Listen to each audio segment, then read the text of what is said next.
প্রিয় শিক্ষার্থীরা, সবাইকে জানাই প্রীতি ও শুভেচ্ছা। আজ আমি দশম শ্রেণীর বাংলা প্রথম পত্র পদ্য থেকে তোমাদের বঙ্গবাণী কবিতাটি থেকে আলোচনা করব। বঙ্গবাণী লিখেছেন আব্দুল হাকিম। তো প্রথমে আমরা লেখক পরিচিতি সম্পর্কে জেনে নেই। কবি পরিচিতি: আনুমানিক 1620 খ্রিস্টাব্দে সন্দ্বীপে সুধারামপুর গ্রামে আব্দুল হাকিম জন্মগ্রহণ করেন।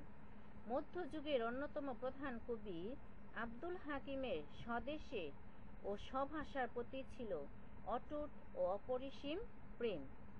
সেই যুগে মাতৃভাষার প্রতি এমন গভীর ভালোবাসার নিদর্শন ইতিহাসে এক বিরল দৃষ্টান্ত ও পরবর্তী প্রজন্মের জন্য কালজয়ী আদর্শ। নূরনামা তার বিখ্যাত কাব্যগ্রন্থ। তার অন্যান্য উল্লেখযোগ্য কাব্যগ্রন্থ হল ইউসুফ জুলেখা, লালমতি, সয়ফুল মুলক, শিহাবুদ্দিন নামা, নসিহংনামা, কারবালা ও শহরনামা। তার কবিতার অনুপম ব্যক্তিত্বের পরিচয় মেলে।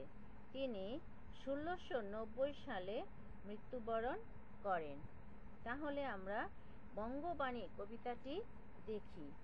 কিতাব পড়িতে যার নাহিক অভ্যাস, বই পড়িতে যার কোনো অভ্যাস নাই, সে সবে কহিল মতে মনে ভাবিলাস। তে কাজে নিবিদে বাংলা করিয়া রচন, নিজ পরিশ্রম তুষি আমি সর্বজন। আরবি ফার্সি শাস্ত্রে নাই কোনো রাগ, দেশি ভাষে বুঝিতে ললাটে পুরে ভাগ।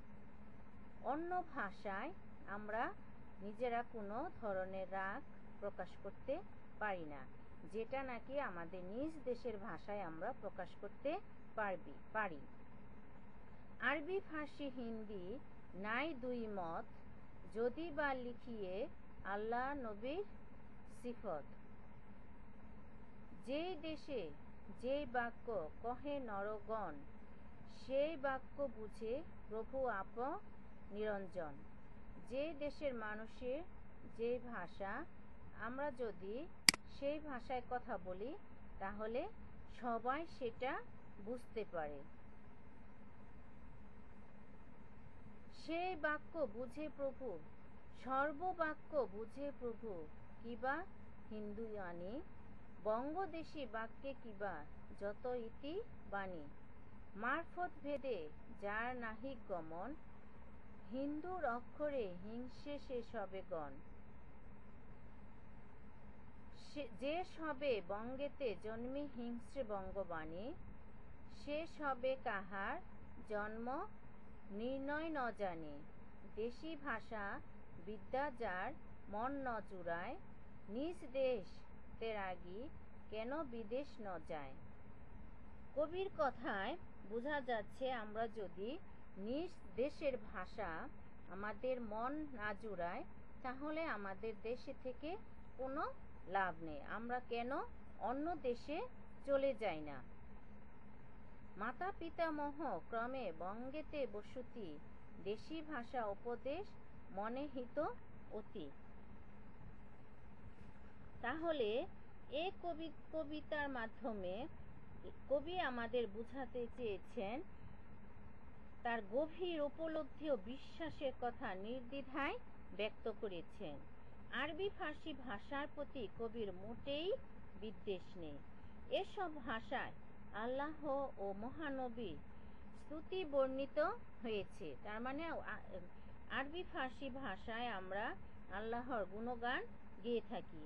তাই এসব ভাষার প্রতি সবারই আমরা শ্রদ্ধা করি। যে ভাষা জনসাধারণের বোধগম্য নয়, যে ভাষায় অন্যের সঙ্গে ভাব বিনিময় করা যায় না, সেসব ভাষাভাষী লোকের পক্ষে মাতৃভাষার কথা বলা বা লেখাই একমাত্র পন্থা। আমরা যদি অন্য কোনো ভাষা মানুষকে বুঝাতে না পারি, তাহলে নিজের মাতৃভাষায় আমাদের সকল কথা আমরা অন্যের কাছে ব্যক্ত করতে পারি। এই কারণেই কবি মাতৃভাষায় গ্রন্থ রচনার মনোনিবেশ করেছেন। কবির মতে মানুষ মাত্রই নিজ ভাষায় স্রষ্টাকে ডাকে। আমরা সবাই আমাদের যার যার ভাষায় আমাদের সৃষ্টিকর্তাকে আমরা ডেকে থাকি, আর স্রষ্টাও মানুষের বক্তব্য বুঝতে পারেন। কবির চিত্তে তীব্র ক্ষোভ এই জন্য যে যারা বাংলাদেশে জন্মগ্রহণ করেছে অথচ বাংলা ভাষার প্রতি তাদের মমতা নেই, তাদের বংশ ও জন্ম পরিচয় সম্পর্কে কবির মনে সন্দেহ জাগে। যে যারা নাকি বাংলায় জন্মগ্রহণ করে ভাষার প্রতি তাদের শ্রদ্ধা নেই, তাদের কাছে কবির সন্দেহ।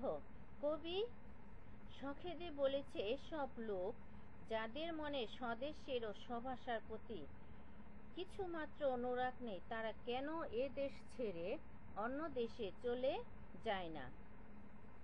বংশানুক্রমে বাংলাদেশই আমাদের বসতি। বাংলাদেশ আমাদের মাতৃভূমি এবং মাতৃভাষায় বর্ণিত বক্তব্য আমাদের মর্ম স্পর্শ করে। এই ভাষার চেয়ে হিতকর আর কিছুই হতে পারে না। তাহলে আমরা বাংলাদেশে জন্মগ্রহণ করে যদি আমরা দেশের প্রতি ভাষার প্রতি শ্রদ্ধাবোধ না জানায়, দেশি ভাষায় কথা বলতে না চায়, মনের ভাব প্রকাশ করতে না চায়, তাদের এ দেশ থেকে চলে যাওয়াই ভালো। কারণ দেশে বাস করেও আমরা অন্য ভাষার প্রতি আগ্রহ দেখাবো, যা নাকি কাউকে আমরা মনের কথা সহজে বোঝাতে পারবো না। তাহলে আমাদের মাতৃভাষা ও মাতৃভূমির প্রতি শ্রদ্ধা দেখাতে হবে। সবাইকে ধন্যবাদ।